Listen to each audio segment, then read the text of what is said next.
Sulod sa kapintulo kasimana nga pagmonitor sa personahe sa Price Monitoring Council ug Department of Trade and Industry kun DTI Gensan, nakatala ang buhatan og 245 ka-identified micro-rice retailers. Sigo ni Eddie Diasis, labaw sa DTI Gensan, luyo sa mga nagreklamo nga mga rice retailer, lakip na ang nanag-iya og sari-sari store, mituman gihapon sila sa price ceiling. Okay, as to implementation, I would claim na this was 100% implemented on the basis sa mga issuances sa atong LPCC chairperson through the city admin about observing or implementing the EO 39, and then the activity sa LPCC po nato nga monitoring the key public markets nato sa Gensan. Makita usab sa merkado publiko nga ang tanang presyo sa regular ug well-milled rice anaa lang sa 40 ug 45 pesos kada kilo. Naobserba usab sa mga konsumanteng sila Delia Boro nga napatuman na kini sa palengke. Oh, siyempre halos tanan siguro nga tao gusto man gid nila nga magbarato.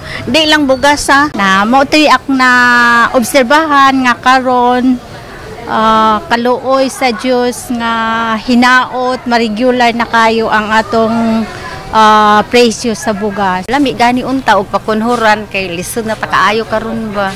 Gani ang 245 identified micro-rice retailers sa Gensan, apil na ang namaligyag bugas sa sari-sari store, mahatagan ang matag usa og 15,000 pesos isip cash assistance. Cleaned up na ni, validated na.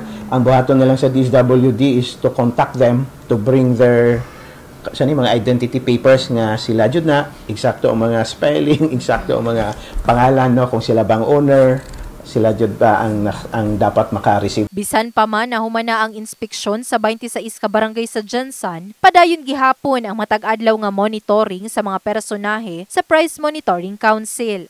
In the heart of changing lives. Kini si Brigada Liza Labajo sa Brigada News Gensan. Brigada News.